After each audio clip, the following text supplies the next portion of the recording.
All right, welcome to the Face of Hockey Show Draft Show 2014 edition, live from this museum that is the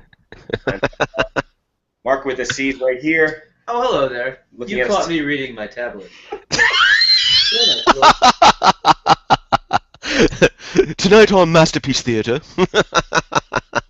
I should have been like, oh, hello there.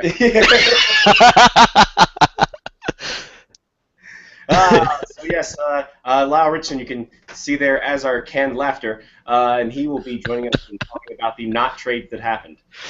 Yes. Boy, howdy, that was quite the draft. Like we said at the end of the first round, things might happen in the second day of the draft, and no, they did not. Nothing. No. We did have a couple of things that were close, but ultimately they fell through. Our predictions of a massive offseason fell flat on their face. Well, the off season still has a long way to go, Mark. But I would say your predictions of a massive stuff. Well, your predictions, many people's predictions of massive trades at this year's draft, definitely out the window. This was, and as I said, I was one of them. As I told you guys last night, I mean, I was among those expecting that this would be like an '08 draft, like the Ottawa draft, where you were 3 hours in and you hadn't gotten to the 15th overall pick yet because there were so many trades. But yeah, kind of, sort of not the case this time around. Fucking bang zoom.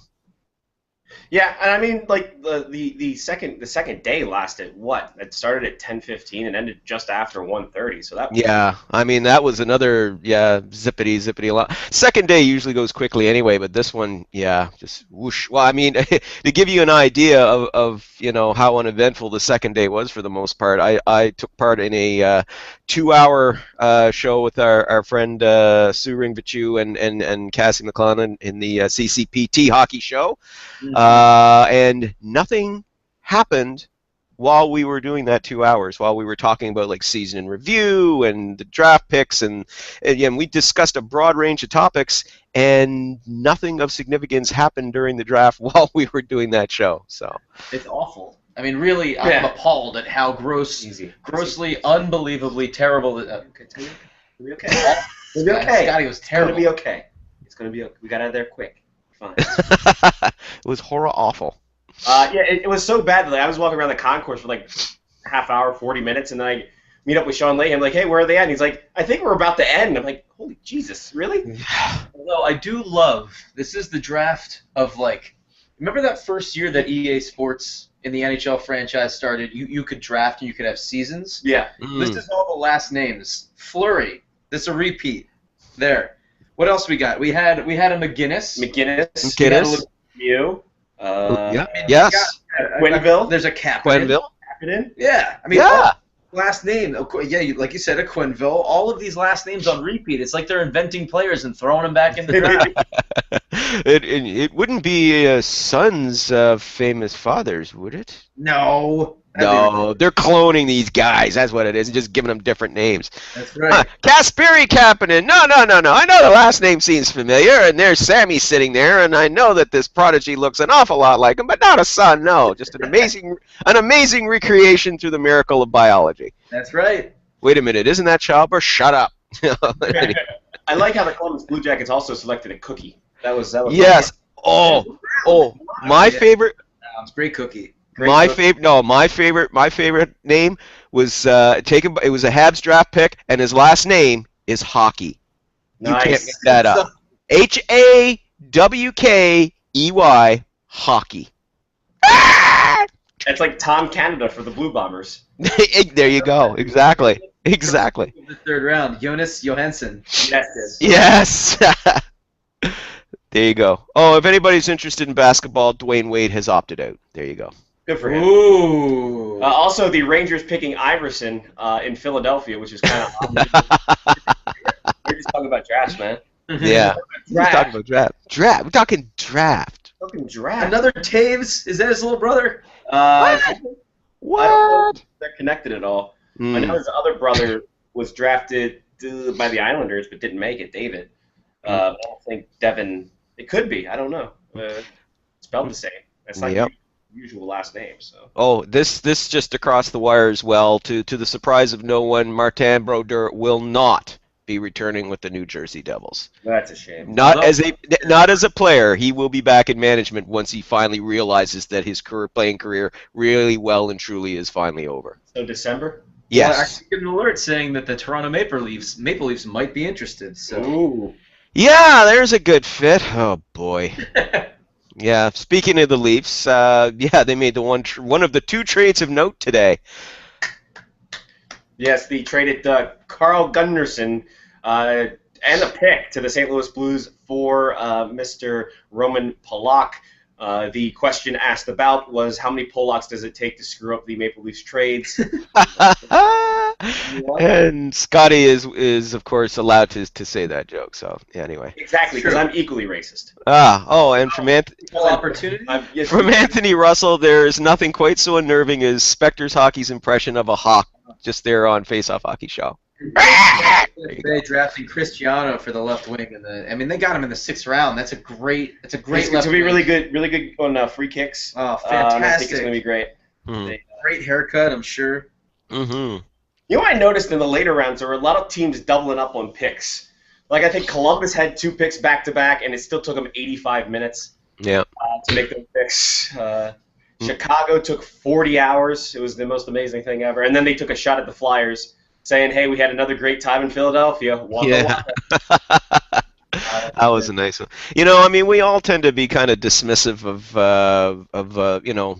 the second, the second day of the draft, especially when we get into the later rounds, because of course there's not a lot of lames, not a lot of lames, a lot of names too, but not a lot of name talent. But if you look through NHL history over the past 20, 30 years, there's been a lot of stars that have come out of those later rounds. It's so hard to tell who they're going to be. And a lot of these kids are going to need at least 2-3 years development, especially the defensemen and things like that. I look at a lot of kids. Hell, even the ones in the first round, they look barely big enough to get onto a roller coaster. The Montreal kid looks like he is legitimately 13 years old. Yeah. Oh, I know. But the thing is, though, they're in a good position that they can they don't have to rush this kid into the lineup or anything like that. For Montreal, they can let him stay in junior for a couple more years if they wish, and to do that. And just for fun, real quick here, if you want, I can just do a very quick rundown of some of the notable names that have been over NHL history that have been selected in the later rounds of previous drafts. Go ahead, Lyle. I can. If this stupid thing will actually open, hang on. For some reason, the NHL website's decided it's going to open slowly. So slowly. Henrik Zetterberg in the 7th. Yeah. Well, there was Henrik Zetterberg, obviously, but here go very quickly, very quickly. Hornqvist, who was picked last overall, who got traded. Wasn't Elias a late pick as well? Yeah. Pekka Rinne, 258th overall in 2004. The late great Pavel Demitra, 227th in the 1993 draft. Joe Pavelski, 205th in the 2003 draft. Who else we got here? Oh, look at this. A fellow by the name of Henrik Lundqvist, 205th in the 2000 draft. He's the guy who can't win a Stanley Cup. Yeah. He was the best undrafted free agent in the NHL of all time. At Belfour. The best undrafted? I'd have to go along with that. That's true. But you can also make a case for Martin St. Louis, 1998, was not picked. Wayne Gretzky? Wayne Gretzky doesn't count because Wayne technicality. Gretzky doesn't count. WHA, that does not count. Sorry, it doesn't count. WHL. Just not the WHA. Here's a good one. Sergei Bobrovsky. Damn you, Bobrovsky! The chief will have my badge. Undrafted 2010, signed by your Philadelphia Flyers, and then going on to glory with Columbus because that's what Flyers picks do. Yes, except Jeff Carter. No, well, not necessarily off to Columbus, but I meant to other teams as a whole. You just kind of stopped there for a couple minutes. Oh, I'm sorry, but it's getting late. The kind of conversation. Oh, and the most notable late round pick This guy, 2007, was selected 129th overall by the Dallas Stars. Neil. No. What year? Not Lenton. Lenton 2007. Dallas Stars, 129th overall. Here's a hint: he's still with the team. Interesting. Is that I got no idea. Jamie Benn. Yes, Jamie Benn. Well played. Well done. Yeah, mixed up. I always. And because I managed to work that into somehow, everybody takes a drink just because. Attaboy. What do you got there today, Lyle? This is a beach chair lager. This is my summer drink of choice. I find in the summertime I prefer lagers, and in the wintertime I prefer ales. So. Have you ever had Leinenkugel Summer Shandy? Do they even have that at PEI? No, they don't, but it sounds fascinating. Summer Shandy is a wheat beer, but it's a very light wheat beer that has a lemonade sort of hint to it. It's very delicious. Kind of a lemony hint? Yeah. That sounds interesting. Mm-hmm. I would not turn my nose up at it because it is a beer product. So is there alcohol in it? Then it's great. It doesn't matter. It's great. By the way, if you're scoring at home, the 50-50 in the Calgary Stampeders game is up to $33,000. What does that even mean? You get 50% of that. Well, no, like they have a high school game. They have a raffle at their games. No. Don't you do 50-50 draws in the States? No. What kind of godless to anyone? What kind of godless heathens are you? 50-50 draws are the rage up here. The last time I had a 50-50 draw at a sporting event, I think I was 8 years old, and it was my Little League game. Oh my God! Did you win a pair of cleats or something? There weren't that many people there. I think it was enough to buy ice cream. Hey, Columbus has got it. A 50-50 draw for what? Money! 50% of the thing. Really? Do you think that Ted Leon's anybody in Washington would give 50% of any kind of they might have an 80-20. They might a 90-10. Right. A 90-10. Yeah. Because they'd be like, you're still winning more than you gave us. Oh my. 50-50. God, you Canadians are so nice to one another. What about that? We are. Columbus might as well be Canada. Yes. Ohio, Canada's most southern province. Yes. There you go, Mark. Like, look at this. On November 16th, the 50-50, the prize was $41,000. The Flames game. They posted numbers? Yes! Yes! This is ridiculous. I know. We Canadians in our socialist ways. If they ever did this at a deep sporting event, you weren't there to claim your prize and be like, yes, you've got 4 minutes to report. Oh, you're not here yet. Too bad. The highest total of 50-50 was $105,000 on April 11th. Who did they play? That was their last game. Oh, wow. But during the regular season was $52,000 in January. What you could do with that? 50 See, 50-50 only works in a socialist country like Canada. There, I said it. I've given away our dirty secret. We are a socialist country. It only works here. Us with our wealth distribution and our free health care and. I bet it's untaxed too. Untaxed. Oh yeah, lottery. It is absolutely just like lottery winnings. We don't tax lottery winnings here either. I'm killing you, aren't I? Oh my. Engineers too, right? What's that? You guys still need engineers? I heard they top dollar. Well, of course, because here we have to maintain infrastructure. We don't allow it to collapse and kill people first. It's true. It's true. It's a very good point. Not like Minnesota. I'm sorry, but yeah.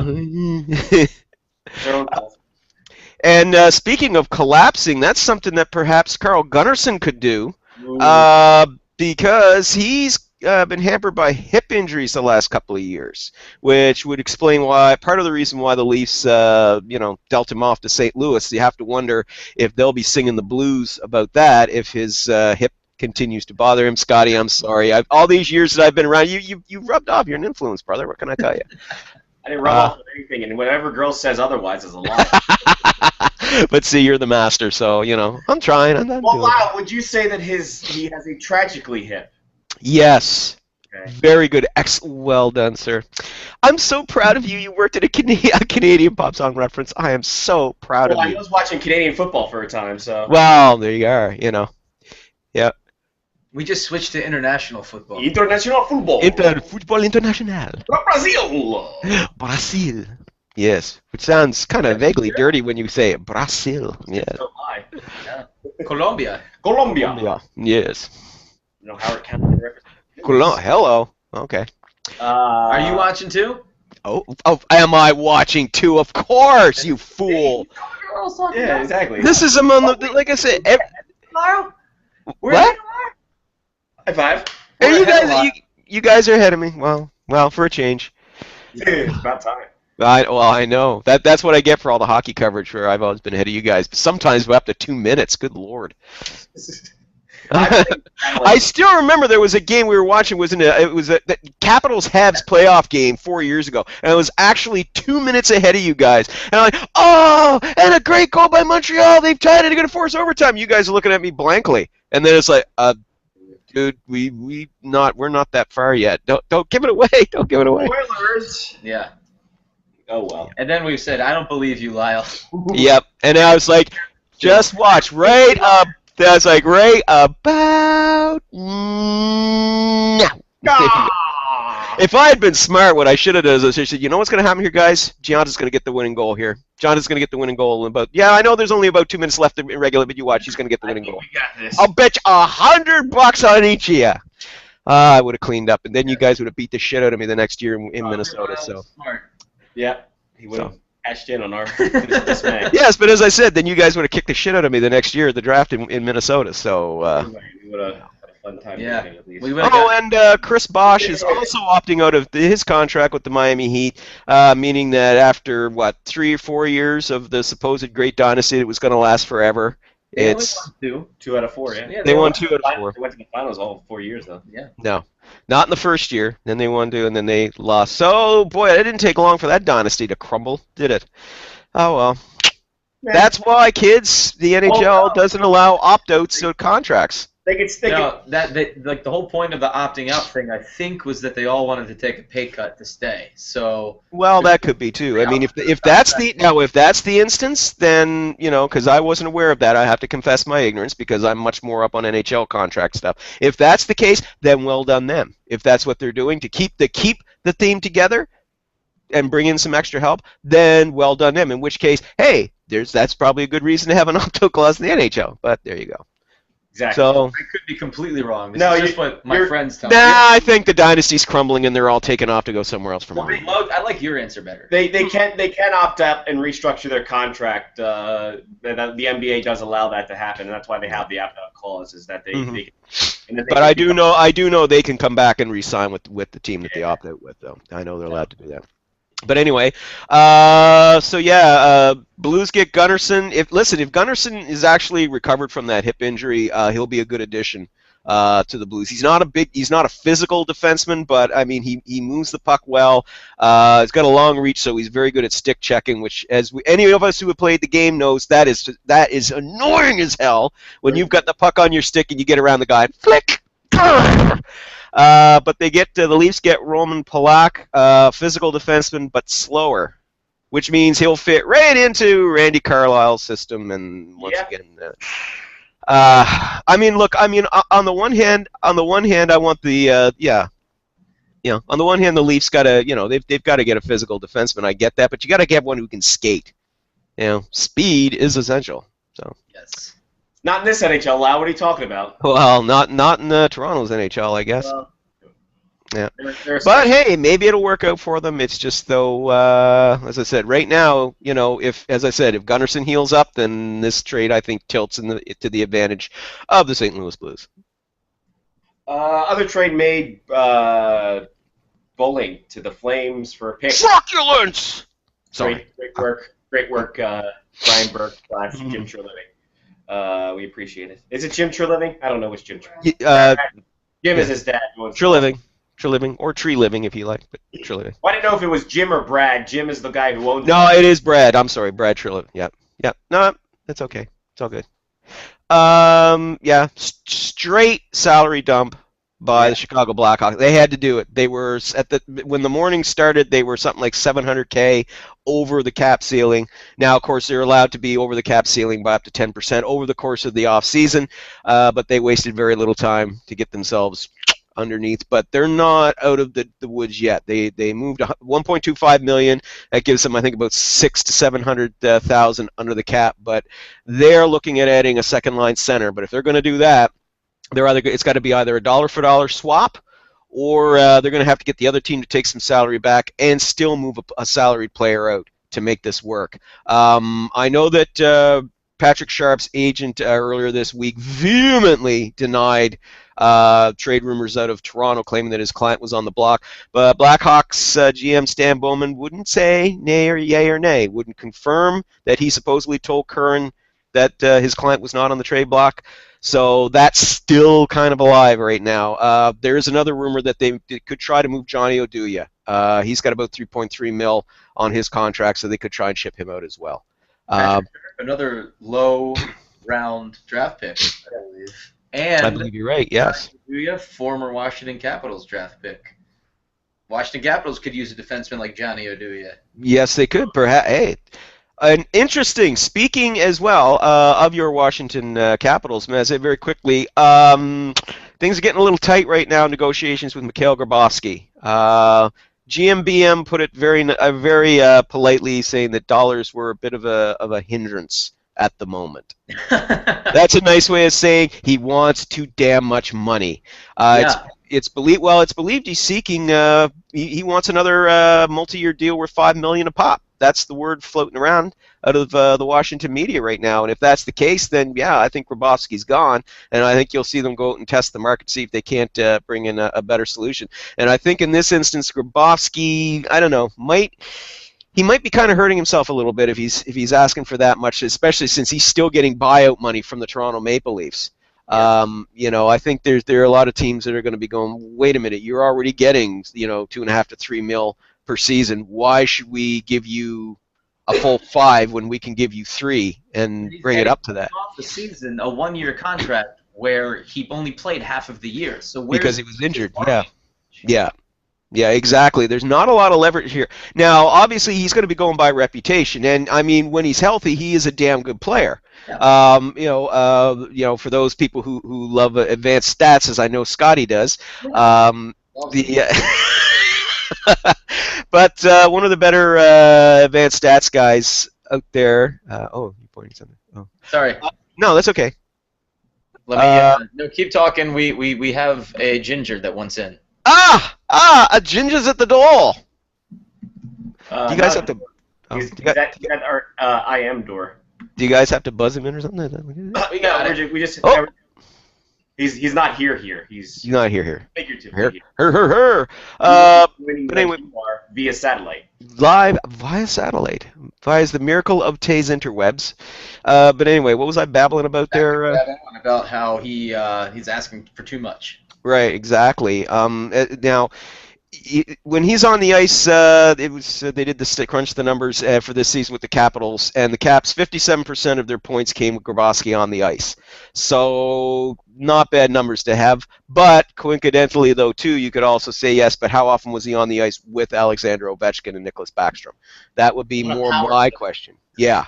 But that would be more my question. How much, does those numbers factor into ice time playing with Ovechkin and Grabovski, or Backstrom? So there's that. But anyway, still, he does have a good reputation as a good two-way second-line center.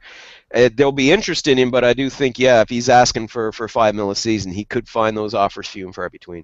Yeah, and it may sound ridiculous, but with Ribeiro kind of going on to he's a free agent. He got bought out. He got bought out. Yeah. His reputation isn't very good right now because the Coyotes think he's some sort of hindrance, menace to society. Behavioral issues, apparently. So the Caps could just be like, look, we had a great season when he was here, so we could probably get him for half as much as what you're asking. They could. It looks like we have Mr. Leahy. He is there. What's up, Hi, Lyle? Sean Leahy.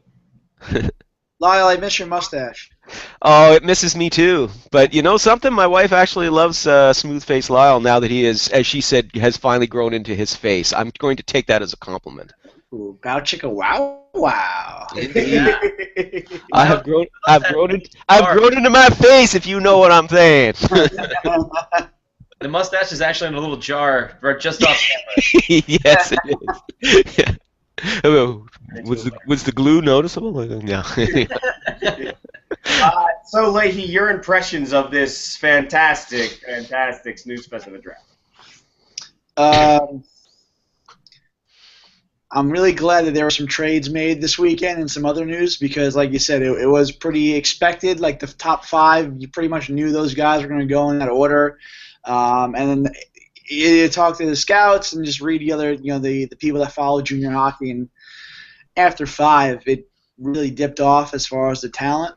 And like you mentioned, it was kind of a little bit boring. I mean, it was nice to kind of see all those names of guys that we watched, 15, 20 years ago, like Dominic Turgeon, Brendan Lemieux, even John Quenneville, who's Joel Quenville's cousin and Johnny Boychuk's nephew, the marriage. So, I mean, at least those little bloodlines made things a little bit interesting to follow this weekend.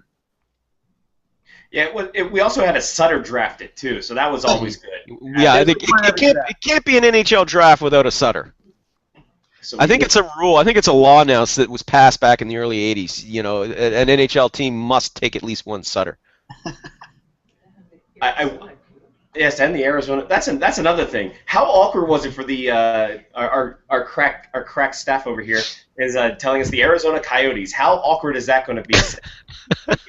I've already seen so many people mistake it as Phoenix because it's still brand new and it's gonna be funny listening to that. I'm sure some broadcast next year during games, it's gonna take them a little bit of a time to get used to it. So yeah, quite have the ring to it, like Phoenix Phoenix will rise again. nah. Yeah, it's gonna take a while. That one doesn't really roll off the tongue as well as Phoenix Coyotes did, but anyway. They're going to be just as bankrupt. It's fine. Yes, it's fine. And in a few years' time, listen, they made it Arizona so that when they moved the team to Seattle or Quebec, I'm sorry, we're not supposed to reveal the NHL's master plan for the Arizona, wink, wink, Coyotes. I want them to play in every possible area of Arizona. Tucson, Arizona, you're getting the Coyotes. The Quebec Coyotes. Say that 6 times fast. Quebec Coyotes, Quebec Coyotes, Quebec Coyotes. Quebec shit. No, they got to move them to Quebec and call them the hot dogs, but because French hot dog is chien chaud. How do you nice? The Quebec chien chaud. How do you say coyotes in French? Coyotes in French. You set yourself up there, Mark. You set yourself up, I'm afraid. I just sit there. Right there. Really? Is that how you? Is that your final answer? I thought you were teeing it up. I thought you were teeing it up. I was sitting it out. It was volleyball. Oh, and then I was just going to do that. Okay. Okay. It's so you're wondering, since I had to look this up, and which I'm ashamed to say because I do know some French. Coyote in English is coyote en français. There you go. Quebec Coyotes. I like it. Mark's going to be using that knowledge at the bar tonight. You know that coyote means coyote. Did you know coyote is actually a coyote? It's an old Algonquin phrase. Means whale's vagina.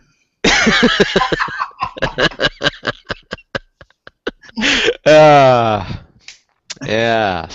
But anyway, so Sean, listen, what was your reaction to the James Neal trade that happened yesterday? The only trade of significance that happened on the draft floor since Jim Benning didn't get the memo that all trades on draft day must happen on the draft floor. Yes. I think I was more shocked to read that Rutherford had spoken to 15 teams about James Neal, and that was the best that they could get. So then when I went down, I'm thinking, okay, there's got to be more. Like, there has to be a second move here. and that never came. And I'm surprised that that's what he was able to get for a guy like James Neal. Yeah, he takes offensive zone penalties all the times. The last year or so, he's been a little bit of a head case on the ice with some questionable incidents, but he's still a guy who, in the right situation, in the right room, with the right head coach, you could kind of rein him in, and he's still a guy who could score you 30 goals. And you figure with a new Mike Johnson there, new regime in Pittsburgh, maybe they would give him a year. He still has a couple more years left on his deal, which is a fantastic deal, by the way, and go from there. So I'm kind of shocked to see the new regime cut ties with him so quick, especially for a package like that. What do you think? Sorry, Mark. Just what do you think though of the return that the Penguins got? I mean, Hornquist is a solid, but kind of unspectacular for him, but solid. He posted solid numbers. And Nick Spaulding. I mean, my reaction to that is, well, he should be able to slide in and sort of replace that hole left by Jussi Jokinen's departure. Which is another thing. Why would you let Jussi Jokinen go? You're getting rid of James Neal, Jussi Jokinen. These are guys who I can understand Matt Niskanen because he's going to make an insane amount of money. That's fine with me. Jokinen would make an affordable, a contract for whatever he's going to get. Those two guys who are great, productive, and you're replacing with unknowns. Who knows how they're going to fit in? It's they're not bad players. I mean, Spaulding, they still have to sign Spaulding. He's an RFA, right? Right. Lyle? Yes, he is. So you still got to re-sign him, and you don't know how they're going to mesh with Malkin or wherever, Hornquist or Malkin. Is that going to be how it ends up? You don't know. So it's a gamble, and I think Rutherford said, now this frees up gives us some room for free agency. Well, I hope he's looked at the free agency UFA list because it's pretty terrible. There's not too many impact guys out there that could potentially slide in there and help them, especially when there's going to be so many teams, going after those guys. So I don't know. I'm still kind of dumbfounded that that's what they got for a guy like James Neal. And all the more power to David Poile and the Predators. Chuck Fletcher said it today. What team got better this weekend than Nashville? Yeah. So I feel like there's two reasons with the whole Neal thing. The first one being that maybe teams knew that they could take advantage of Jim Rutherford because they've dealt with him before. So they didn't. I mean, possibly because they didn't think that I don't know, he's competent like we don't. And the other reason being that I forget what it was. It's a good reason. I'm sorry that No, it's okay. It wasn't very good. No, I'm sorry I cut you off there, Mark. Before I just I just wanted to get that. I was just curious as to what Sean thought of that return, but. No. Yeah, but yeah, it's a good point though with Rutherford because he's going into a different situation than what exactly. He's only been on the job what 2-3 weeks, Sean? Yeah, pretty much. Yeah, hasn't been that long, and now he's I mean, he doesn't necessarily the mess that was left behind that he has right now. So it's been 2 or 3 weeks. Yeah, I know when I get a $80 to $90 million valued franchise, including minor leagues, like the first time I look at it, I don't necessarily know what I've got. No, it's happened to me like 2 or 3 times. Interesting. Yeah. So it basically tells you he's been on the job a short time. He's getting all of his intel from people that are still there that apparently are okay with James Neal leaving. So that's kind of what he went on. And is James Neal then perhaps being considered a scapegoat, if you will, for some of the problems this season? I mean, I guess. He would be obviously in this case. I would imagine he'd be after Shiro and Bylsma. There was something Rutherford said. I don't know if it was after the trade or it was after the trade. He said, when he considers moving a player, everything comes into play, and it was kind of a grand little wording there, pretty much saying that maybe there's more to. Maybe there's some things in the locker room. The guys were meshing with him in the room. Things kind of deteriorated after the last couple of years. So, who knows? But if you're a Predators fan, you got to be pretty excited. I mean, Peter Laviolette. Things are slowly starting to change there, and maybe for once we'll see a Nashville Predators team that will be known more for scoring multiple goals a game as opposed to everyone lauding them for their strong defense like usual. Well, and very quickly, it's interesting that you make that point there, Sean, because we do know, as this has been flying around the Twitterscape here for the last hour and a half, the Predators tried to acquire Jason Spezza today, but the Spezza shot the deal down. The Predators weren't on his list of preferred trade destinations. He did, but nevertheless, Brian Murray got an offer from David Poile. He went to Jason Spezza, and Spezza said no. So now it looks like they might be trying, perhaps, to convince him to maybe expand his list of trade destinations. But anyway, it just ties into the point that you were making, that getting James Neal, they also now tried to get Jason Spezza. So obviously Poile is trying to boost his offense in a big way.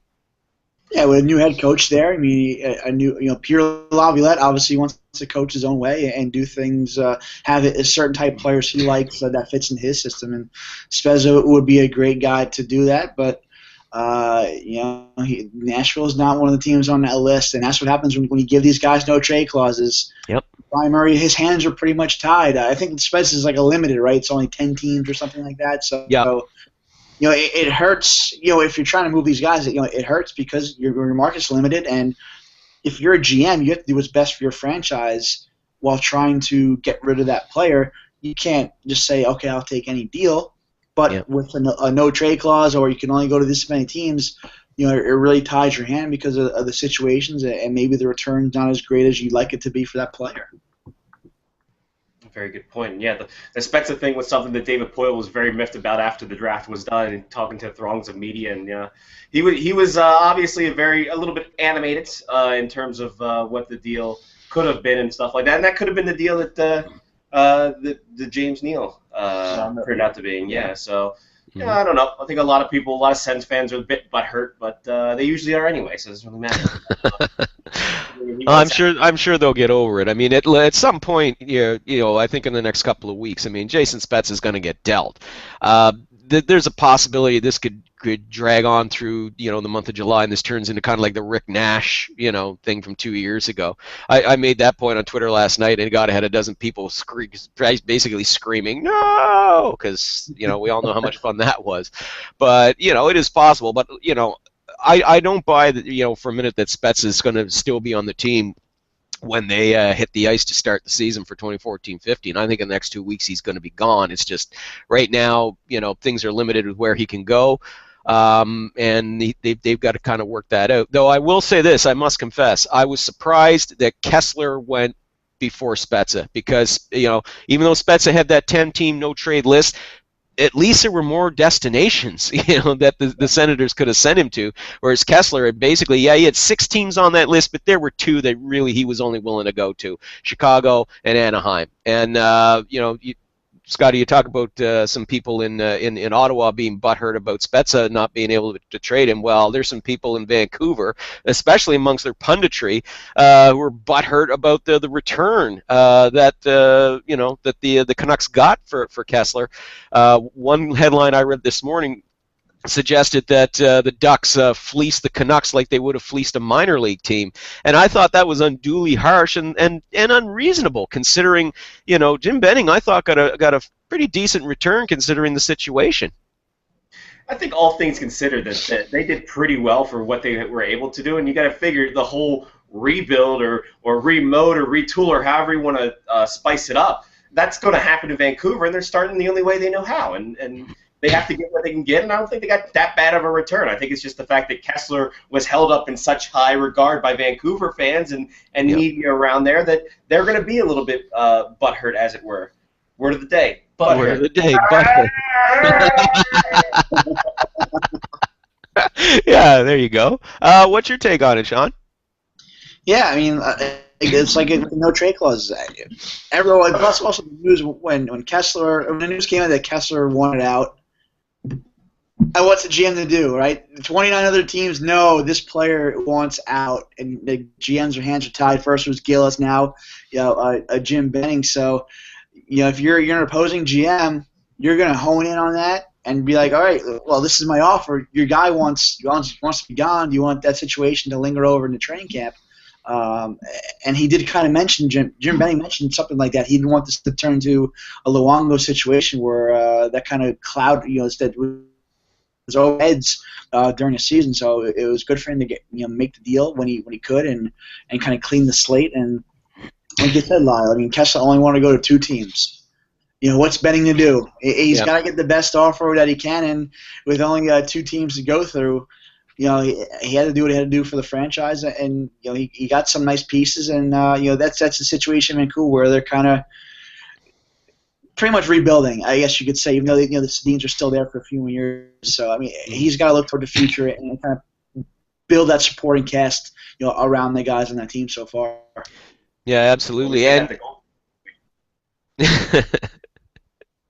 And the other thing too, the other thing too is what's been overlooked by the critics of that deal in Vancouver. They shed some significant salary because they got rid of Kessler's $5 million per season. They also shipped out Jason Garrison, Mr. Garrison.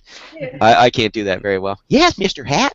But anyway, they shipped Garrison out to Tampa Bay, and that shed $4.6 million. Now, even when you take into account they acquired Derek Dorson in a separate deal, you got Nick Bonino and Luca Bisa in there as well.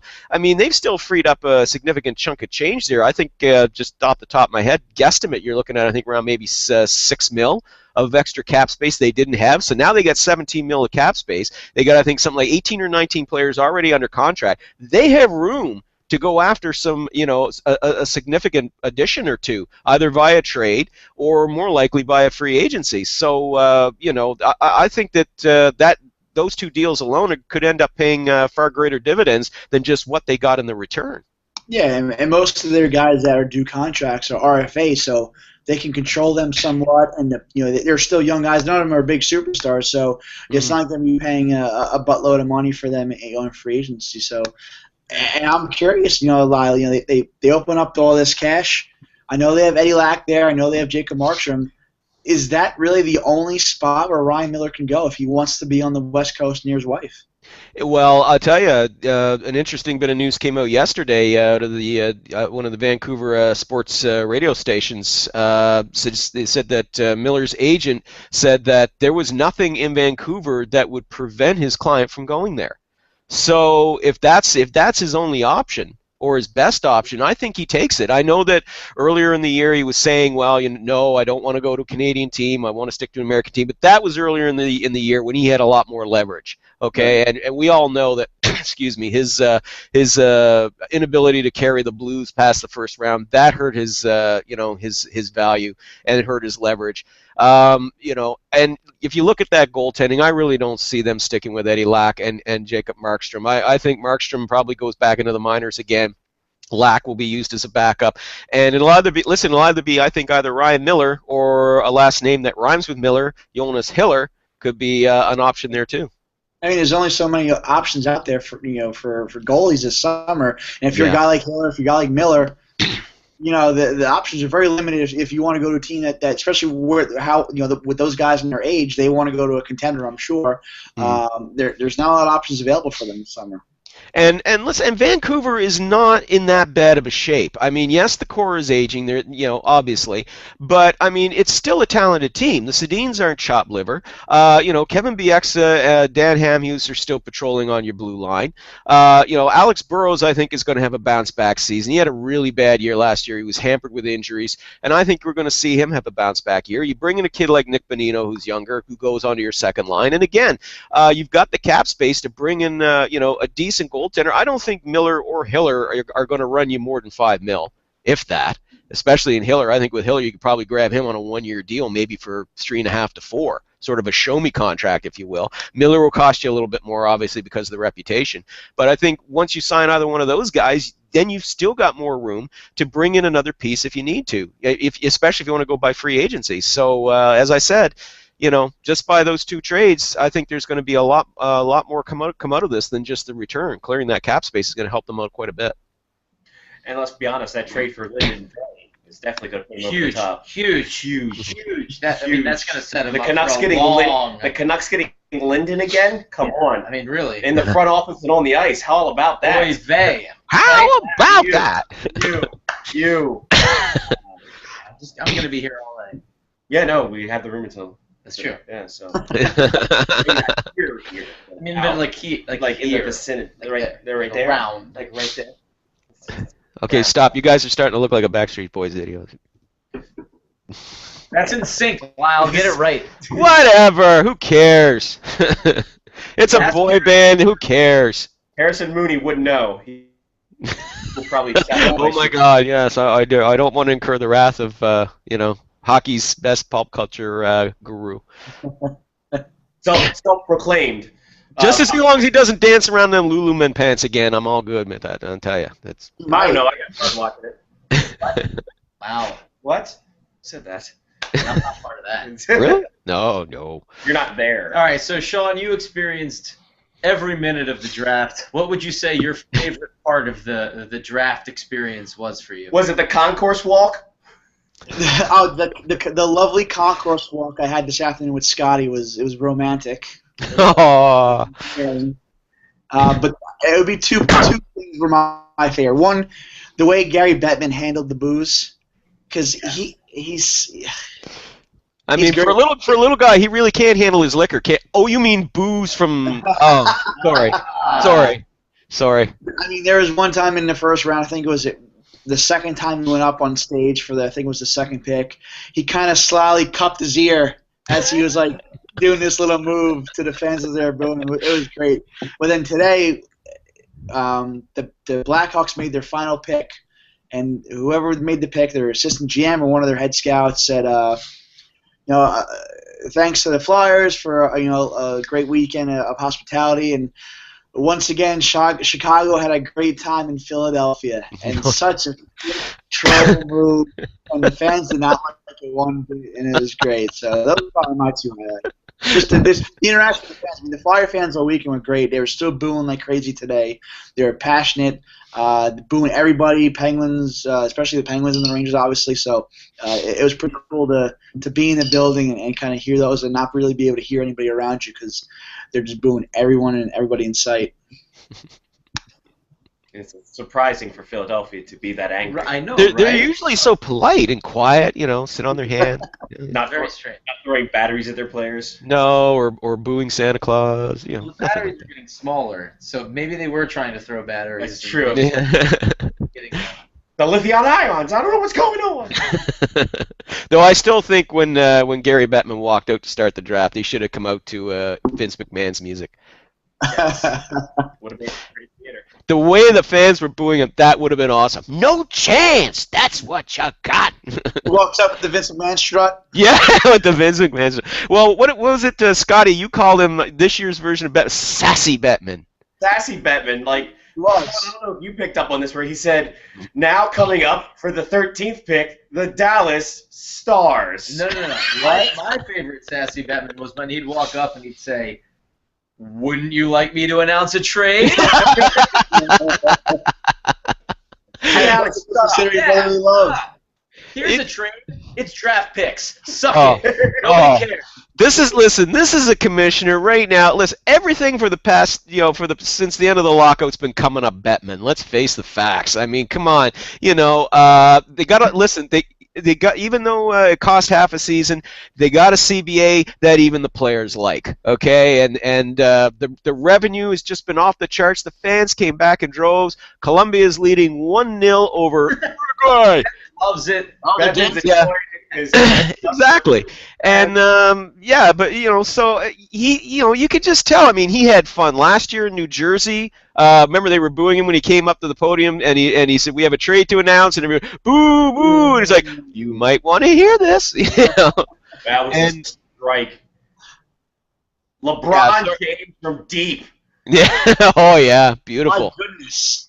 Beautiful strike. Yeah, for anybody who's watching, we're just commenting on this beautiful strike. And that wasn't easy. Good God, that's almost cross-body. That's almost a cross-body kick. Look at it. Off the chest. He had no idea. That was not easy. I want to take that shot for dinner and never call it again. Kiss the crossbar and in. Beautiful shot. Oh. That's the stuff. That's why they call it the beautiful game right there. Indeed, I tell you. The Colombians love it. But anyway, I got to say though, I just love every 4 years when the World Cup comes along. I mean, this time of year is one of my favorite times of year anyway.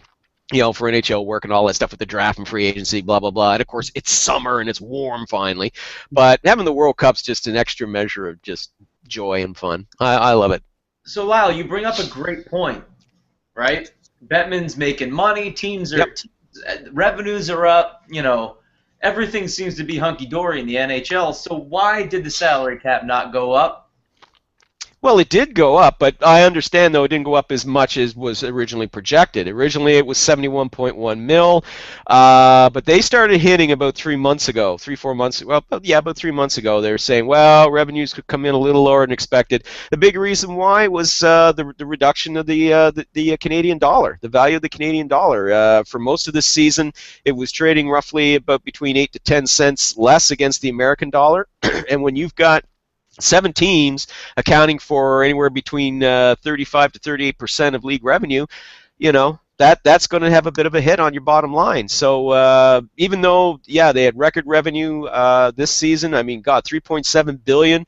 They got a big honking new TV contract with Rogers here in Canada. That's expected to push revenue for next season up to over $4 billion, which will see the cap could jump to $75 million for the season after next. But again, it all depends on the fluctuation of the Canadian dollar, and as long as it stays between 92 cents in value against the American dollar, the cap will go up, but not quite as much as it could have. So you just saw, just by knocking 8 to 10 cents off of every Canadian dollar, that lowered the cap by about $2 million. Just remember that in 5 years when teams start crying for it. Yeah. Well, I'll tell you this though, it is a sobering reminder, though, I think, to the league, but especially to the Canadian teams. This is a very sobering reminder that, what? I mean, right now, it's something that all the Canadian teams can manage. As long as the dollar stays, between 90 and 92 cents, it's okay. Yeah, they're losing about 8 to 10 cents off every dollar, but it's still manageable because, of course, the fan support is off the roof and everything. It's just phenomenal, so that's fine. But if that dollar plunges another 5 to 10 cents, there's going to be some teams that are going to be in trouble. The Ottawa Senators are going to be in trouble. The Winnipeg Jets are going to be in trouble simply because of the size of their venue. They are going to be in big trouble. The other bigger markets like Toronto, Montreal, Vancouver, they'll be able to handle it. I think that Edmonton's going to be in better shape to handle it because they're getting a bigger venue. Calgary is probably going to be in better shape to handle it as well. But those two clubs, Ottawa and Winnipeg, they're going to be in trouble. And if that dollar goes down, as I said, that could also hurt efforts to put a franchise in Quebec City. And, wow, we made fun of it on Wednesday. We did, when Toronto said, as Toronto goes, the NHL goes. But in this case, what you're saying is sort of supporting the fact that as Toronto goes, the NHL goes. Well, just only in terms of the value of the Canadian dollar, sure. But, if the value of Canadian dollar, which is 7 of 30, we're talking the amount of teams here. If the value of the Canadian dollar affects the NHL that much, and Toronto pretty much controls the Canadian market as far as television is concerned, because they're owned by the same people. Yep. Hockey night in Toronto, kids. Yeah, it's somewhere in there. We'll throw some Canadian team coverage in there, but yeah. Yeah, exactly. They're sort of right. To a degree, in that sense, yes. I mean, some of Tim Lewicki's comments earlier in the week about, as Toronto goes, so goes the NHL. Well, that's not as strong a point as it once was, because we talked about during the show on Wednesday, the NHL is really growing. A lot of that revenue growth for this year, despite the Canadian dollar going down, the cap still jumped by $5 million. Okay, and that's because you're seeing a lot more growth in the American markets, and especially in the big markets. That's the difference between 2014 and 15 years ago, because New York is much stronger now. Boston, Chicago are much stronger markets now. Philadelphia has always been a strong market, but Pittsburgh's getting better. Los Angeles is growing, is getting better. And as a result, and now we're also starting to see two former powerhouses, Dallas and Colorado. These have up-and-coming teams. So, they're going to start factoring into the equation here very soon. And, Minnesota, they're finally on the way up here. They've got a very, very promising team, and we saw, in this year's playoffs just how off the hook those fans can be there. I mean, they just, they were hanging from the rafters. That place was filled to the seams. So, you got to figure with those markets, as long as those markets are doing very well, it can help offset for a time, any decline in the Canadian dollar. So that means all these loonies and toonies I've been hoarding mean nothing. Great. Face it, Scotty. You and I, as Canadians, we have no luck. We have no bloody luck at all. If if maple syrup was suddenly discovered to be, the most valuable thing in the world, the cost of it would probably plunge to the price of a pound of butter, because we Canadians were not born with horseshoes up our arses. I barely understood all those things that you said. Leahy, can you translate that for us? Because it sounded vaguely Irish. It sounded like Jameson, Tullamore Dew. Potato. Sorry, I was reading off my shopping list for tonight. I'm sorry. Jameson, potato. Potato. Potato. Let's call the whole thing off. Hey, there you go. But I mean, Sean, what do you think about? I mean, this whole thing. I mean, don't you think that the improvement with the American markets? I mean, that's certainly offsetting that decline in the Canadian dollar. If we were where we were at, 15 years ago, I think this would be a serious situation. Yeah, it certainly helps. And if you look at the Stanley Cup matchups since 2007, oh God, yeah, the NHL has been extremely lucky in the U.S. as far as the TV ratings go, with Detroit and Pittsburgh twice. You get New York in there, LA a couple times, Chicago, Boston, Philly, these big markets. And if you ever examine the TV ratings for Chicago, they're insane.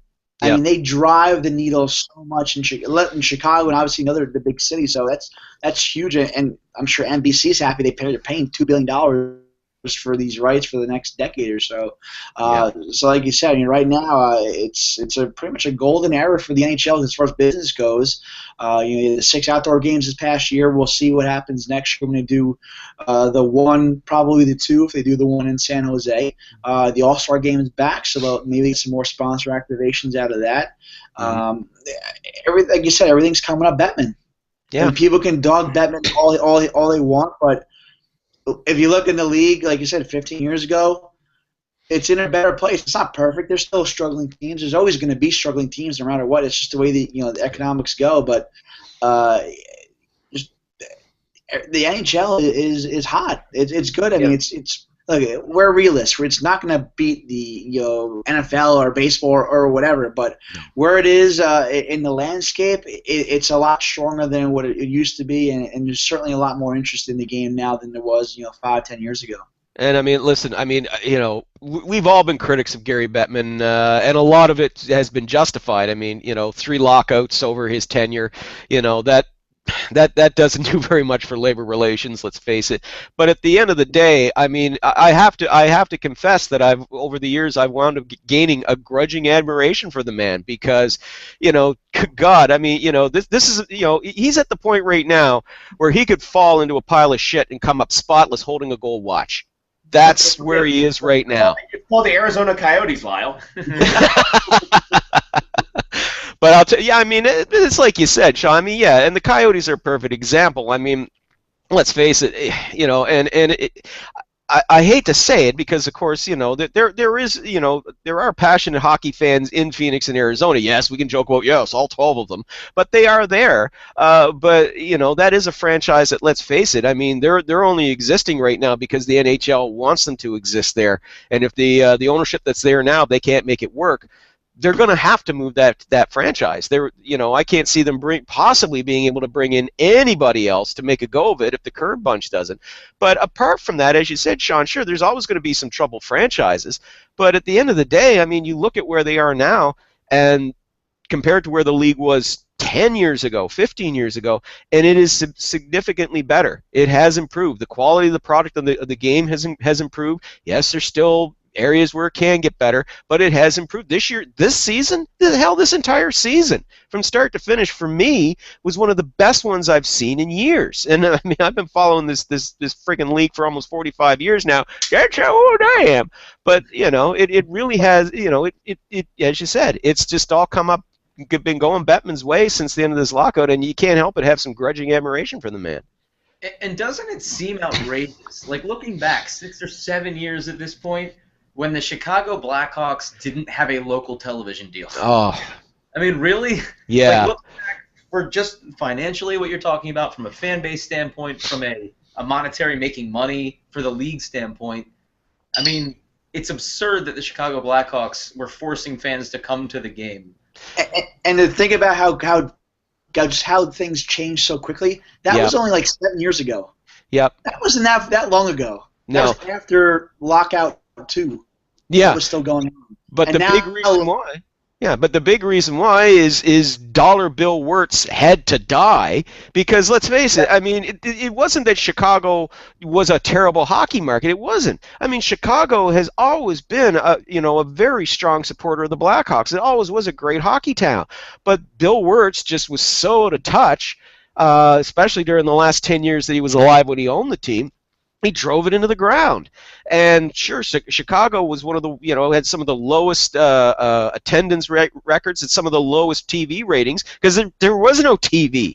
There was no TV contract to be had. But once he kicked off, I mean, you hate to say it, but his death was the best thing that could have happened to the Chicago Blackhawks, because his son Rocky came in there and he knew how to run things. And just like that, inside of 10 years, as you said, not even 10 years, 7 years, they went from being a laughingstock to a perennial cup contender and back among the league powerhouses where they belong. Mm-hmm. And going back to kind of the growth discussion, the turnaround of the Blackhawks, the turnaround of the Kings, the Penguins. You look at how the success of those teams has grown local hockey. I mean, look at how there's probably so many more rinks in those areas now, so many more young kids playing the game, and eventually 15, 20, 30 years down the line, that's just going to explode, and we're going to have so many more players and better talent in the league, and a lot more interest, in general. Oh yeah, well, and when you notice, we're starting to see more players coming out of California now. When people sit there and sneer about, why do we have teams in California? Well, having those 3 clubs there, I mean, we're starting to see a growth in the number of kids that are making it to the NHL, or at least getting, being selected in the draft, that are coming out of that state alone. So, the whole idea, it wasn't Bettman's idea to start with. There's always this misconception that it was Bettman's idea to put teams, in the Sun Belt. That plan was originated in 1989 under a thing called a view, or a plan for the 90s, or a view for the 90s, and it was their big expansion plan. That was already in place, and half those teams were in place when Bettman came aboard. But he finished the job for them, and then, let's face it, through all the work that he's been able to do, I mean, it hasn't all been been up to him, obviously, but a lot of what's happened under his watch, he's been able. Hockey has gone from 10 years ago when people were mocking these Sunbelt franchises. Nobody's laughing now anymore. Yeah, and you bring up California kids. It was 4 years ago this weekend that the Anaheim Mighty Ducks, I forget who the player was. Emerson Adams. It was in L.A., and they were cheering for the Anaheim Ducks pick because he was just from the area. Emerson Adams, yep. And that's the kid who started playing street hockey. Roller hockey. Yeah, roller hockey, street hockey, and these are the kids that are coming up now. I mean, there's a kid, Sonny Milano. He's from Long Island, the next town over from me. And he grew up he was a big Islander fan, grew up playing street hockey, actually started skating before he played hockey. So stuff like street hockey, and also these local teams, like you mentioned with California, it's their job to cultivate these fans, because you can make an 8-year-old kid a fan now and hope he's going to be a fan when he's 50 and spending money buying tickets and merchandise and all that stuff, and eventually that's going to expand. And why some of these teams have been so successful in their growth.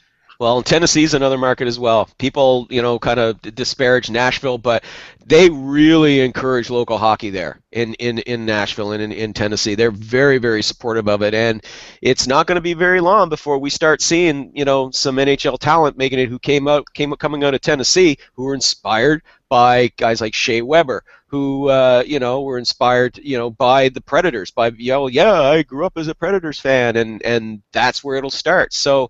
I mean, it takes time, but the growth is happening. And as you said, we're all realistic as NHL fans. The NHL is never going to rival, as you said, the NBA, the NFL, Major League Baseball, but it's on its way to being a healthy league in its own right.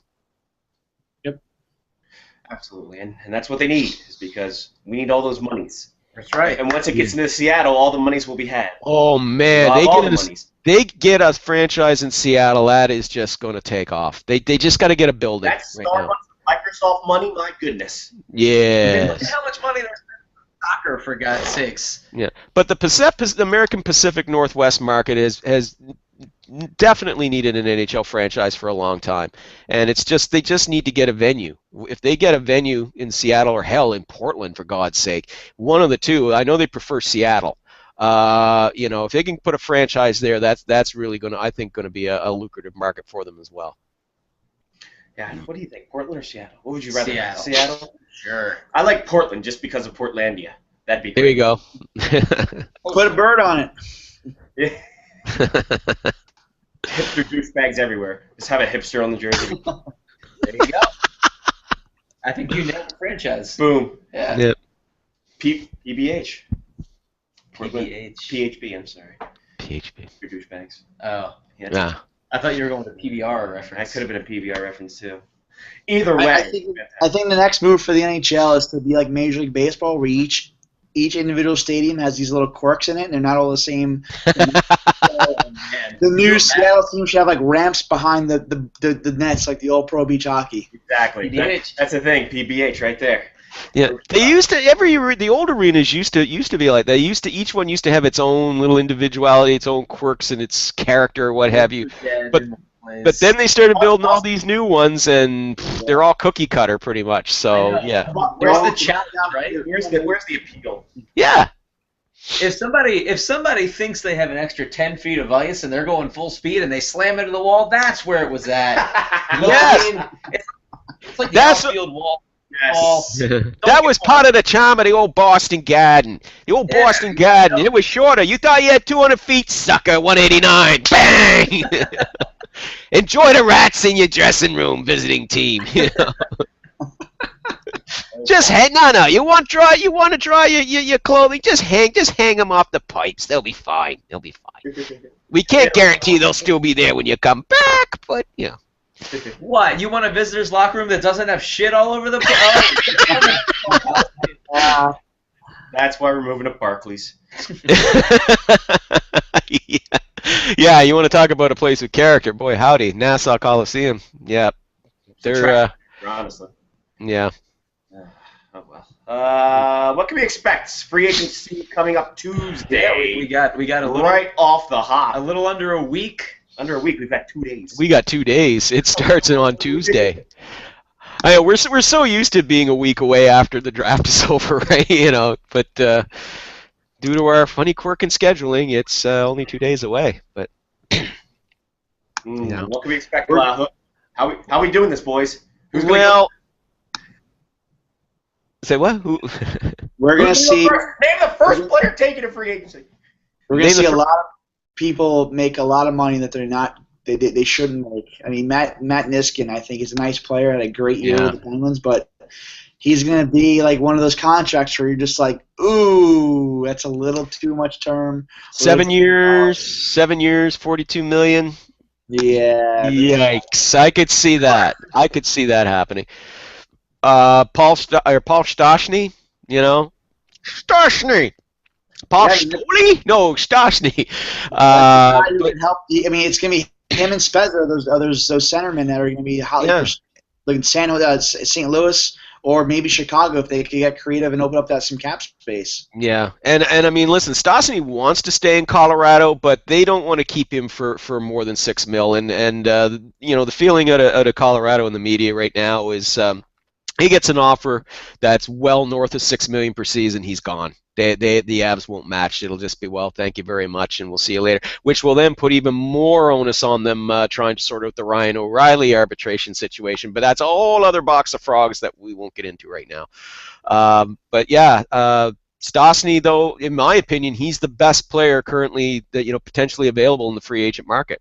Which I can be kind of cruel and say, well, that doesn't say much for the market, but still, I mean, this is a guy that you could use him as a first-line center. He's better off, though, I think, in a second-line role. And but still, creative playmaker, very good in the face-off circle. I think something like 54% on the draw, not too shabby.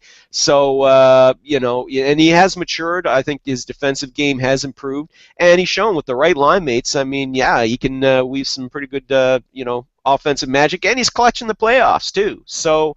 He could very well be in line to be grossly overpaid, for his services. I have to say, Thomas Vanek is going to be the interesting point here if he actually does go to Minnesota, and then how much he gets out of Minnesota. Yeah. The whole thing, and if they're going to hamstring themselves with those big contracts just for 3 players tied up. Well, what they want to do, the word that I've heard out of Minnesota from Mike Russo of the Star Tribune, he's been covering them. He does a very good job, actually pretty good. Hell, he does a great job covering them. He does a halfway decent job. Halfway, he's okay, But anyway, be better, Russo. Be better. Yeah, get better. Yeah, be more funny. But anyway, but no. Apparently, the word is the Wild. They have spoken to Vanek's agent. They would prefer to sign him on a 1 to 3 year deal. Not sure for how much, but 1 to 3 years because their real focus is Matt Niskanen. He's a Minnesota boy. They want to address the need for some depth there on their back line, some experienced depth. So that apparently is their goal. Yes, they would like Vanek, but their real goal is to get Matt Niskanen. So it's going to be interesting to see, as you said, Scotty, if he's going to be willing to take a shorter deal, maybe even leave a bit of money on the table to come to Minnesota. But when you look at the other guys that are out there, Brad Richards is a name that's going to be out there. See what he could get. Who you got there, Mark? I'm looking at Pittsburgh seems to have. Oh God, that goal is so pretty. With James Neal leaving, and speaking of Minnesota, do you think there's any chance that Danny Heatley gets a chance to play with Sidney Crosby and Evgeny Malkin? Are we taping this in 2004? Hey, he's not the player he used to be, but given the right circumstance, he could be a Timu, I think. I don't think the Penguins are at a point where they are willing to take on a retread project. I think Keeley's too much of a gamble for that team to bring him on. They want something that's more of a sure thing. Definitely a younger guy that can play with a Sid or Gino on that second line. So where does Keeley end up? It's going to be interesting. His situation is going to be very interesting because right now, he's only early 30s, but his legs are gone. I mean, his speed is gone. I don't know unless he needs to change how he trains or something like that. I don't know, but I mean, he has really declined in the last 3 years.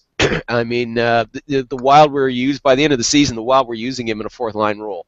That's how far he's fallen. And, he still has the hands. He can still, make plays. He still has a terrific shot. But at the end of the day, if the legs can't get you to where you want to go quick enough, you're not going to last very long in the NHL. And I wouldn't be surprised once all the music finally stops if he ends up maybe having to accept perhaps a training camp invitation in order to come and prove himself. That's how far his stock, in my opinion, has fallen. I hear Magnitogorsk has nice winners. Or he gets signed with that team in Sochi. I mean, we saw how warm it is in Sochi in February. So yeah, that is true. But again, then you have to, and it's just complete. You're going to get hypothermia. It's going to be terrible. The amount of pneumonia that Americans suffer over there is just tremendous when they play terrible. NHL. I don't know for sure, but I'll just make it. Danny Boyle is another of that 2004 Stanley Cup winning team that is on the UFA market now. What kind of market? I mean, 37 years old. Sixes across the board for his contract last term. Where does he end up? Who needs him the most, I guess, is the big question. And how much are they going to be willing to pay a guy this high into his 30s? You would be surprised at how much interest there is in Dan Boyle. All the points that you mentioned, especially with his age, you'd think, well, there might only be a couple of teams interested, blah blah blah. I've heard something like a dozen teams have either contacted his agent or are going to contact his agent between now and Monday. There is interest in him as a short-term addition. I think a lot of teams are looking at would prefer to bring him in on a one-year contract. He would like to have two. He turns 38 this summer, so he might have some difficulty getting that. But teams like the Detroit Red Wings could be a very good fit for him. They're looking for an experienced guy with right-handed shot. I think he could be a good fit there in the short term because they've got a lot of young players right now that they're transitioning into their lineup, and they do need to have an experienced right-handed shot. So I could see the Red Wings being a good destination for him. I do know the Toronto Maple Leafs are interested, but honestly, again, no. Just no. You need a good young shut-down blue liner. For God's sake, I would even recommend they go after Brooks Orpik. I would think Brooks Orpik might be a better addition in there to Toronto, right? But not Dan Boyle. He's not going to fill that role that they need, and they need to have more defensive blue liners than puck-moving blue liners, and younger. So is this indicative of the new NHL after the newest salary after the newest CBA? I'm looking down the highest salaried according to last year on Cap Geek. At least the cap hit. The cap hit, I should say. Uh-huh. By age. And to preface this, Lyle, I'll ask you, what is the minimum age for a free agent in the NHL according to the most recent CBA? The minimum age, 25, I believe, is the absolute 25. minimum for a UFA. Do you want to know the highest cap hit 25-year-old that is currently available in this year's UFA market? Who would that be? That would be Zach Redmond. The guy who almost died on the ice when he had. Yeah. No, sorry, my bad. What's up? Brad Malone. Oh, right. Brad Malone. Center from Colorado. My fault. He made $735,000 last year, which I believe is very close to the league minimum. Yes. Very close. So Yeah. are we looking at? I mean, honestly, we're clearly looking at a situation where teams know the salary cap. They're signing players to long-term deals. But is this sort of what we're gonna have to look forward to? We're gonna look forward to a bunch of free agents that are either unhappy with their teams or are too old to really hack it anymore. I think it's been heading that way for quite a while. Sean, what do you think about that? Yeah, I agree. I think we're heading that way. Yeah. I'm really much more to add. I agree. It's kind of but it's just like for the points that you mentioned, Mark. I mean, because so many teams are locking up their potential free agent stars to long-term deals. As you said, the guys who end up on the market are either very old name guys who are past their prime, or you get a guy that the odd young fella who isn't going to get a big contract that he wants from the team that he's with, or as you said, he's just unhappy with his team and wants to move on.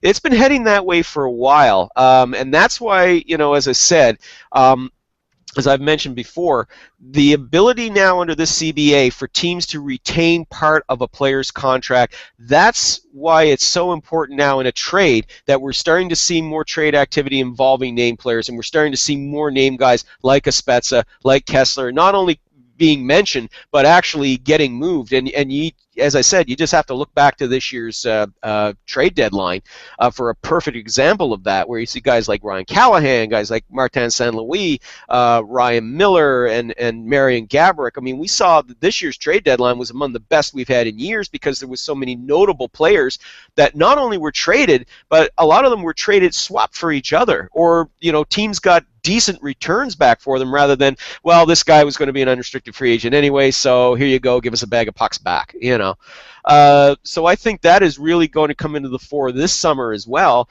And it's possible that, once we see all the big names gone in the first 2 days of the free agent market, that we're going to start to see perhaps some more trade activity as teams that missed out on addressing their needs through free agency are going to turn to that market, and they're going to look at teams that are wanting to shed some salary, and I'm talking about like teams like the Philadelphia Flyers, the Boston Bruins, Chicago Blackhawks. They're all pressed up against the cap right now. They need to shed salary. You're going to see teams that are going to be coming to them that have cap space and that, as I said, lost out in the bidding wars for free agency, and they're going to come and revisit those teams and say, yeah, listen, hey, we can help you out here. You got to work with us. And, we could start seeing some more trade activity this summer. Yeah, especially when the league doesn't announce the cap ceiling and the floor until 2 days ago. Yeah. 2 days before free agency. I thought it was funny that they opened this free agent period where teams can talk to players and build out the parameters of a potential contract, but the teams didn't know what the ceiling would be or the floor would be. So, like you mentioned, the teams like the Bruins who are in bonus hell, or Philly or Chicago, teams that are up, over the ceiling now, they're scrambling now to shed that salary and get rid of these guys to kind of give themselves some room going forward for either free agency or to make a move during the season. So it's definitely going to boil down to a bunch of trades, certainly this summer, like I mentioned, because the free agent market is not strong, and if a team wants to improve a hole or two, they're probably going to do it via trade. Should be fun. Yeah. It'll be a fun time. Yeah. Great times. Especially, hopefully, with a lot of trades. And then that would just make us more pissed off because they weren't announced here. I think my favorite part about the free agency this summer isn't going to be the first initial wave of players that teams that won the bidding war. Yeah. It's going to be late July when there are teams that are like, shit, left wing. Yeah. Let's sign Danny Heatley. I don't know. And I think guys like Heater are going to be hoping for that. Oh yeah, They're going to be praying for that. But arbitration's going to be interesting this year too, just because, like I said, Ryan O'Reilly's name is out there now. Head into arbitration, and there was some talk when they filed when the Avalanche filed for arbitration. There was some talk that maybe the Avs will try and trade him before they go to arbitration. You can't do that. Once you filed to take a player to arbitration, you cannot trade him. Not until after the even after the arbitration thing, you can't trade him. You're stuck with him until after the arbitration award, and then you have, I believe, several days to decide if you're going to accept the arbiter's decision, if it goes that far, or reject it. And if you reject it, he becomes an unrestricted free agent. So that could add some interesting intrigue once we start hitting the dog days of summer, because the arbitration period starts July 20th, I believe, runs to August 8th, if memory serves. But bottom line, it always runs late July to early August, so that could add a bit of intrigue, because let's face it, if O'Reilly hits the free agent market late July, by early August, we'll know for sure. If he hits the unrestricted free agent market, it's going to be batshit, because there are going to be a lot of teams, but it will. I mean, there's going to be a lot of teams that are going to be keeping a close eye on that. They're going to be ready to pounce if he becomes an unrestricted free agent. And they have to, if he does make free agency, any team that signs him has to sign him to that arbitration award or not? No. If it's rejected, if that award is rejected, he's an unrestricted free agent. He can go for whatever he wants to go for at that point. He's going to go for more than a song, I can tell you that much. Oh, well, you got to figure. Well, here's the thing. It was going to cost. The reason why the Avalanche took him to arbitration was because it was going to cost $6.5 million to qualify his rights. Also, there was a bit of a disagreement. Funny story. Bit of a disagreement between O'Reilly's agent and the Avalanche, because the Avalanche figured, you were coming off a 2-year, $10 million contract, so we'll start our offer to you at $5 million, and we'll negotiate from that. And his agent said, no, because his actual salary for this season was $6.5 million. We want to start negotiating off of that.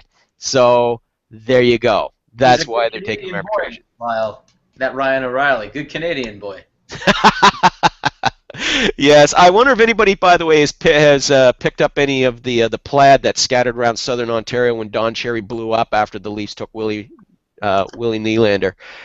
Rather than Richie, the good Canadian boy from Peterborough, Papa. Yeah. Had to work that in. It's just that's all I could picture when I heard the Toronto Maple Leafs are pleased to announce the overall selection, William Nylander, who was born in Calgary, for God's sake. You know, he has terrific bloodlines. He's the son of Michael Nylander, who was a let's not go terrific player in his time. No, Michael Nylander was a pretty darn good player in his day. But anyway. You know, and all I could just imagine was Don Cherry going apoplectic, and especially when Richie went two picks after that. So yeah. Well, like we said last night, Lyle, when Nylander was picked, there was an audible "what?" We were. Wait a minute. Was it what or was it what? That's a good one. Was it? It was more of a what? Like, nobody was expecting it, and I'm pretty sure that everyone wasn't even remotely close to hearing that name. Yeah. Like, they weren't expecting it anytime soon. Well, it's odd because Nylander was projected to be in the top 10. Like, you know, definitely not in the top 5, but he was projected to be somewhere between 6 and 12. That was a lot of the rankings I saw for him had him going in around there. Maybe it was just me who hadn't expected to hear that name ever. I had him ranked 15th over. I didn't actually do a ranking. I should have. I still have a Michael Nylander signed puck. Maybe I should have brought it with me so I could have gotten another autograph. There you go. Yeah. Well done. I think I just had a stroke. I don't know. Hey, by the way, big shout out to Australia, who was the big winner today. Yes. Nathan Walker, selected by Le Washington Capital. Our friend Sasky must be thrilled. She sent out a picture. She was crying in joy. I don't know why you're flashing an American flag. I thought he was signaling in Morse code. Yeah. What could be more American than Australia? That's true. Australia, the other smaller America. Nathan Walker becomes the first, I believe, since Sergei Samsonov to be drafted out of the minor leagues. Way off. Yeah, Samsonov drafted from the Detroit Vipers of the IHL back in 1997. Back in the day. Good times. His third time through, and he gets picked in the third round by the Washington Capitals. And, of course, in honor, the Capitals posted a picture of a kangaroo. Don't know why, but they decided, hey, kangaroo. Here you go, Australia, your national rodent. Isn't that ridiculous? The airlines post something about like Ghana, an African team, and they posted a giraffe, and apparently that's so wrong. It was Ghana. It was Ghana. It was during the U.S. against. It was like a. Oh my! At least they didn't put the Indian god Ganesh because they're Ganesha. That would have been really weird. Just a bit off. But it's okay for kangaroos. Yes, go kangaroo. And they're going to take them to Outback after every game. It's going to be great. Bloomin' onion if you score a hat-trick. Yeah. Look, we're taking you to your national restaurant. Oh, baby. James scores again. And I'm just seeing it now. Bang. Oh. Beautiful goal. Man, that's 2 beautiful goals today. Honestly, like no little, you know. And of course, everybody salsa. It's Colombia. Way to go, Colombia. Yeah. It's gonna be honestly, they're clenching their jaws. Oregon. Yeah, it's gonna be a nail biter. Honestly, it's gonna be a teeth rattler, I think. Or a neck biter. Neck biter. Oh, little head, off the ball. Look at that. Look at him go. Well, and Sean, you'll be interested in this. Among the teams interested in Martin Brodeur are your Pittsburgh Penguins. Hey! I saw that, and I'm so glad I'm going to be drinking in about 3 hours. Well, now, very quickly, don't you think he'd be a good backup for? I'm actually empty right now. I'm going to have to refill. But don't you think he'd make maybe a good backup for Marc-Andre Fleury? No. Okay. If you look at the way his even strength save percentage has gone over the last several years, yeah, it's not good. It's not good. No, he's the Penguins have Jeff Zajac, who was fine. he did a fine job as a backup. Yeah. They have Tristan Jarry and Eric Hartnell in the system coming up, so they don't need they don't need to bring on a Brodeur. I mean, Zakov was fine last year in spelling Fleury when he needed to. Yeah. And Fleury played very well last season. You can't pin last year's this season's playoff failures on him. Yeah, he had a couple of games, couple of little brain cramps there in the Blue Jackets series, but other than that, though, I mean, it didn't cost them in that series. And I thought that he played well against the Rangers, all things considered. I don't know what Brodeur wants. I mean, he's obviously not going to start anywhere. No. He should not get more than 20 games a year, and if that's the case, you just go back to Jersey and back up Schneider. He should retire. I mean, this is the thing that's so sad. And I was talking with the guys about this before, Sean, and I make reference to Mark Messier in his final years. I used to cringe every time I used to see creaking around the ice there at MSG for the Rangers in his final years there. I mean, you had a generation of kids who they knew Mark Messier only as that bald old guy with the Rangers and don't remember or would not have remembered what this guy was like, what a powerhouse he was, with how he could win games through sheer force of will. And, now Brodeur's situation isn't quite so bad, as extreme as Messier's, because he was, Brodeur was great for a long time, and he's only 2 years removed from having that last bit of playoff glory, if you will, but age has caught up to him. He's 42, and it was very apparent this season that he's not the player that he once was. And it's sad when a great athlete can't admit to themselves that it's over. I know it's hard to do. It must be hard to do because you're so used to playing it, to being among the best for so long, and you fool yourself. You think just one more year. I got enough for one more year. I still have enough for a little bit of glory. And 99% of 100 cases, that's just not true. And he should retire and not embarrass himself. And maybe if nobody signed him, perhaps he might get the hint. But when you start seeing teams like Toronto's interested in him too, oh boy. All I can think of is just sitting there going, "Ah, shit, here we go again." Yeah. Leafs fans are going, "Here we go again." But only 100% of those cases happened the way that we would expect them to. Like, just go out the pasture, and then you got guys like Teemu Selanne. Yeah. But he's that rare exception to the rule. But even Teemu stuck around one time too long. Yeah, he was not that good this year compared to last year. Except for and I think it was only because this year was an Olympic year. He did play well in the Olympics. I think that's what ultimate. And I'm not disparaging Teemu when I say this, but I think that's ultimately what he was playing for this year. Just that one last shot, with Finland, and then go on. Still, like, if you know that you're a role player. And you're not a guy like Dominik Hasek, where if you decide you want to come back, you think you can carry a team to a Stanley Cup again, you end up hurting yourself, and then go back to the Czech Republic and punch somebody in the face. But I realize goaltenders is a bit of a different animal in that respect. But you would know. A guy like Teemu, who was, 43 this year? Look at Jágr. 43. Jágr, he's going to be 39 or 40? Well, yeah. Yeah, but Jágr's one of those rare kinds like Chelios. He's just a physical beast. I mean, good Lord. As I said, I told you guys before, I mean, I had to admit I was wrong. I mean, after I saw him in the playoffs last year, we just looked so slow, for the Bruins, especially in the final. He looked so slow. I was just like, no, he's got to hang it up. And then he turns around and he just has, like, a terrific year this year with New Jersey. Just, it was like, prove me wrong. So, yeah, sometimes you do get that exception, but, I mean, when you look at the season, though, that Brodeur had, I mean, at least in Jágr's case, he could look back on, his performance in a half season and go, yeah, but I didn't play too badly, and it was split between two teams. So give it a shot in one more full year, and we'll see how it goes. But Brodeur, you saw it for a full season this past season. He didn't have it anymore.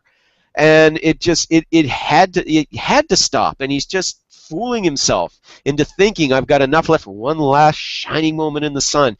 You've had them. Please retire gracefully. Go take that front office job with the Devils that is yours, is just waiting for you when you finally do hang up the pads. Do it now and save yourself more embarrassment. Well said, and I think we could all say that. Good luck to you, Marty. It's easy for us to say it. We're not athletes. We can sit and say it. Man. So when the Capitals sign him in September, well, all praise him to the rafters, and Or when the Penguins sign him, I'll be looking forward to watching Sean spin on it in his Puck Daddy column. Yeah. I'm just gonna set up a Google Hangout. It's gonna be 4 hours of me drinking. Why wait now? Give us a demonstration. There we go. Let's get started. Yeah. Yes, son of a bitch, Rutherford. Let's go around the horn for some closing thoughts, and we'll start with the man, the myth, the legend, Sean Leahy. Thoughts about what? Whatever. We're coming up. You're not used. Now let's be kind. Sean's not used to having having the closing thoughts pitched to him. So it's just like off the top of your head, go. Yeah, I don't have a bag of fun, so I'm sorry. Oh, there you go. Apparently has a bag at all, from what I've heard.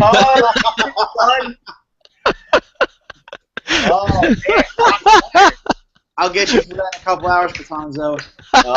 Which one? Which one? Yeah, which one are you gonna attack? Which Patanzo? And he jumps Johnny for no reason. Johnny's like, the hell! You guys are like Tamex and Zaymot from G.I. Joe. That's a reference. That's a reference. He had to reach deep into his. Oh boy, wowzers. Serious, obviously great to hang out with the Face of Hockey Show boys this weekend. Miss Lyle, of course, as usual, and hopefully we could all get back together a year from now in my old college stomping grounds of Fort Lauderdale, it's going to be a very, very, very fun time. Okay, you're in charge of the pub crawl. Yeah, I'm already planning it. Don't worry. There we go. I don't know. I didn't know DeVry had a Florida campus. It's one of the goodest colleges in America. You know what? That's a very good point our audience member brought up. How'd you survive the sun? How did you not burst into flame? You've heard of trees, right? Yes. Do they have them in the desert? I didn't know that. I stayed under many a tree at walk class and around. Highest sunscreen you could find, right? Yeah, I would get dressed and I would just dip my arms in a vat of sunscreen. Day. Oh man, I'm sorry. I had to play along. I'm not sorry at all. Damn it! I haven't had a chance to have any fun at your expense at all this weekend. So. There you go. It's a big exactly. We've been after your fair share. Ah, my. Good times. Good times. Anyway, well, at least we got Google Hangout anyway, so it's, at least we have that. At least we have that. Lizile? From the hood. From his hood. Lyle, you got anything? Well, I have this condition, but I'm taking pills, and that seems to help. So Thank God for that. Thank God for that. Very, very quickly, I do think that we are going to be looking forward to, I think, a sort of an interesting July. I think the next 6 weeks are going to be interesting. Obviously, the first day of free agency is just going to be the usual craziness. I mean, most of the good players will be gone on the first day. Might be a couple of decent ones left over afterwards, but I think after that, we're going to see higher than usual trade activity. And as I said, keep an eye on the Ryan O'Reilly situation, because if that ends up going to arbitration, I don't think it's going to end well for the Avalanche. Fun times. You want to go? Yeah, so I sort of disagree with you, Lyle, about free agency. How dare you? I'm the expert here. So I'm going to be proof wrong because Who said you could have an opinion? Scotty, check his contract. Is he allowed to have an opinion? Where's your contract? Hold on a second. Where is it? Wait a minute. All right. Yeah. No. All right. Hold on. He's not till July 1. Ah! That kicks in. Damn you and your loopholes, Patanzo! I'll get you in the next round of CBA. No, anyway, go ahead. But no, Mark, seriously, well, what do you? If you want to fire me, fire me. Okay, I don't care either way. I don't get that. No. Okay. I think that the whole madness of free agency that you're talking about at the beginning of July is going to be less about like the great players getting signed and teams being upset about it, and more about us as the commentators, as the sideline people, wondering what teams were thinking when they signed people. Yeah. Yeah, well, that's all part and parcel now of the madness, because it really has been this way, for the last 15 years, going back to CBAs. But now that we don't have as much notable talent as we used to, I mean, now the really stupid contracts become even more noticeable. Like David Clarkson, hello, like that's my question is, who's going to be stupid enough to sign so. Dave Bolin. No offense to Dave Bolin. Somebody is going to give him a really stupid contract. And I'm looking at you, Florida Panthers. You know you're going to do it because you can't resist. You and Dale Talon, you can't resist. It's going to happen. They have to get to the floor. Let them spend their money. Oh, God, yeah. But if you're going to spend it smart this time. Come on. Come on, Dale Talon. Oh, keep Dale Talon away from a fax machine. That's all I'm going to say. Keep him away from a damn fax machine. They make programs that can do that for you from a typewriter, I'm sure. They also make interns. That's true. Yeah. Here, put this in the waffle machine that's connected to the phone. I'm starving for a waffle.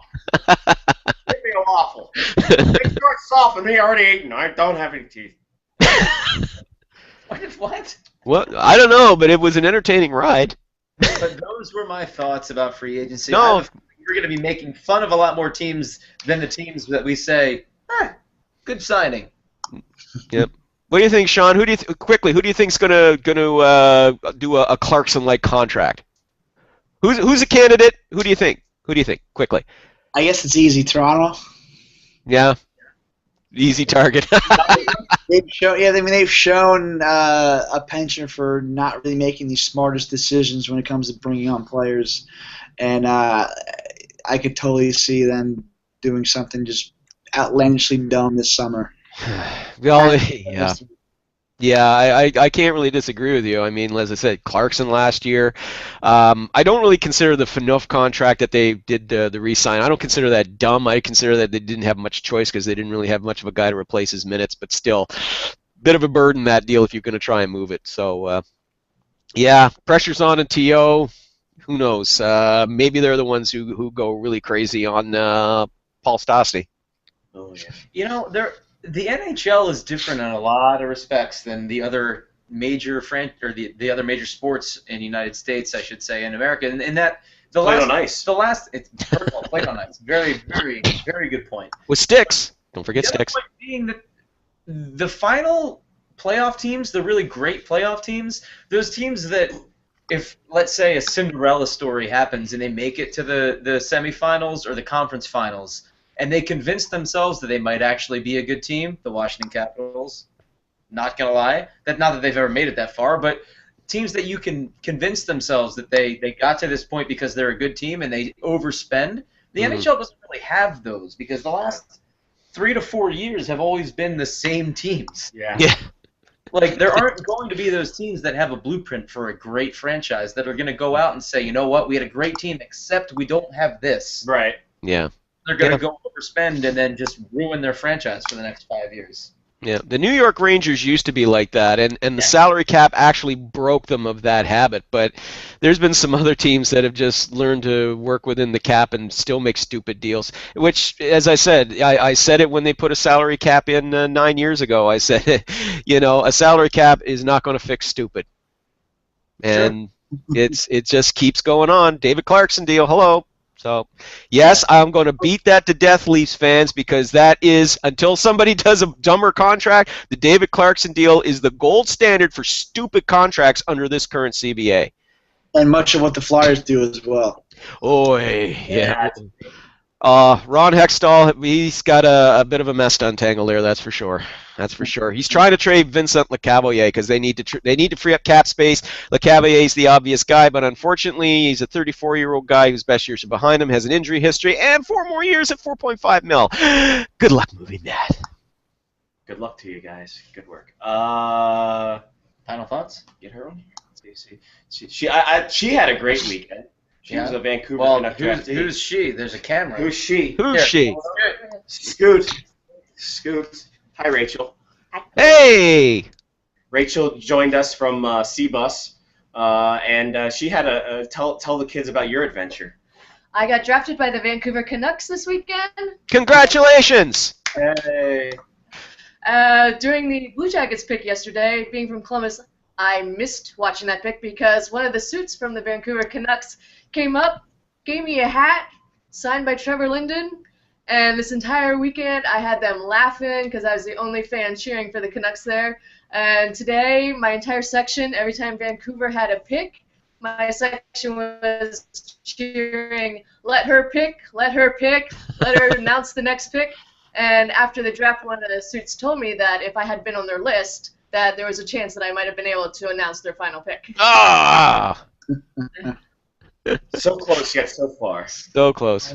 But hey, hey, closer brush than fame than most of us.